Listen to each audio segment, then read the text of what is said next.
Hello and welcome back to another Minecraft Bedrock Edition tutorial, and in this one we are going to be taking a look at this super smelter that you see behind me. So without further ado, let's get straight into today's tutorial. And as always, I've got a materials list for you guys, so just take a look here, gather up all of these materials, come back to the tutorial, and we will get straight into building it. Alright, to build this thing, you're going to need to clear out a 4x15 space, just like this.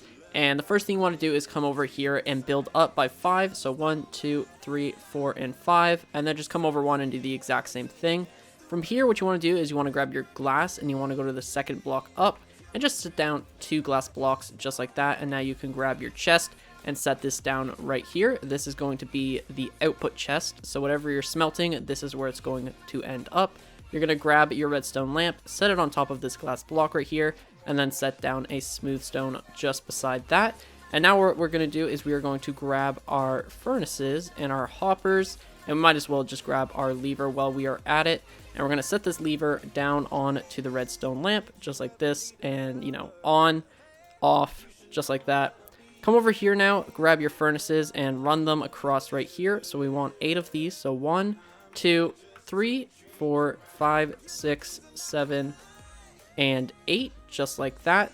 Now you want to grab your hoppers and you're going to run all of these into one another into that output chest right there. You want to come along the back now and you want to set hoppers running into the backs of all of these furnaces. And we're going to do the exact same thing, but now running on to the tops of these furnaces, just like that. Now what we're going to do is we're going to come back over here, grab your hoppers, run it into the output chest once again, and then come back 3 just like that. And run all of these hoppers back into into the one in front of them, just like that. Grab your furnaces now and set more furnaces on top of these hoppers, just like that. And now run your hoppers into the backs of these furnaces, same as the other side, and the same thing on top here. I forgot to mention in the materials list that you are also going to need 4 redstone torches, so grab those because we are going to be using those right now. What you want to do is you want to grab your blocks and you're just going to set them in this shape. So it's kind of like a C, and then fill this in and fill in this back wall and then over. So again, another C, and then connect all of this up just like that. And then you want to fill this in right here. But really quick, we're just going to set down 2 redstone torches on the ground right here and then 2 blocks on top just like that. Then what you want to do is you want to grab your redstone torches again and set them on the middle of the C's right here. And then you're going to grab your powered rails and you're going to set 1 right here and 1 right here and then 1 right there and 1 right here. Now what you want to do is you're going to grab your rails and you're just going to run them all the way across all of these hoppers just like this. And you're going to have to work around some of the issues with connecting up rails because, as you can see, they can be a bit of a pain, so just figure that out and then run them so that they're all in a circular motion, just like this. And then we're going to replace the rails right here, and hopefully it should work. Yeah, so just like that, and then run the rails across the hoppers once again, and then, you got to deal with the rails. Now you're going to grab your blocks here, and you're just going to set them right here, and then we need some blocks right there as well. We're going to set down a powered rail right here. Oh, we're actually going to remove this 1 block. And we're going to set that right there. And then the blocks right there. Yeah, that's how it goes. And then powered rail right there, right here, and right here. And then we are just going to connect these up with normal rails into the rest of the loop. And once again, we just got to mess around with the rails until they work. Just like that. So now we have all of our rails in. So I'm just going to stand right here. So make sure all of your rails look exactly like that. Then you're going to grab your redstone torches again and you are going to light them underneath right there. Actually, yeah, you just need the 1 right there.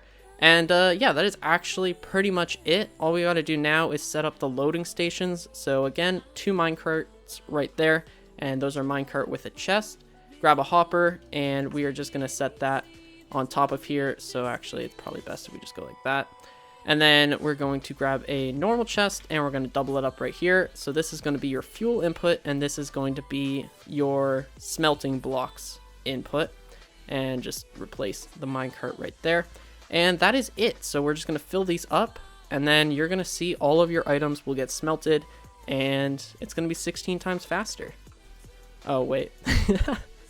We need a block right here so that the minecarts don't run off the edge. But yeah, I'm going to fill these things up, and then we are going to see it in action. Alright, so before we actually turn it on, there is one flaw, and that was that we were actually powering these two fuel hoppers right here, because this is powering this block, which is locking these hoppers. So these furnaces in this splice weren't actually running. A quick fix for that is just break these, and then come over here, grab 2 blocks, and set them on top of these hoppers right here. And then set down 2 redstone torches just like that. So if we come over here now, I filled up the supply chest with iron ore and the fuel chest with coal. And I've come over here and I've labeled the chest. You might as well do the same. Just keeps it easy, and that way you don't accidentally put supplies in the fuel or fuel into the supplies. With that being said, we're just going to turn it on. And I always love turning on super smelters. That has got to be one of the most satisfying things in Minecraft that you can watch. But as you can see, these chests are just going to go back and forth and deliver in equal quantities into every hopper for fuel and resources. With that being said, though, that is the entire tutorial done. Hopefully you guys did find this video useful, and if you did, then please do consider subscribing and follow me on Twitter, all that good stuff. Links will be down in the description, and yeah, I will see you guys next time.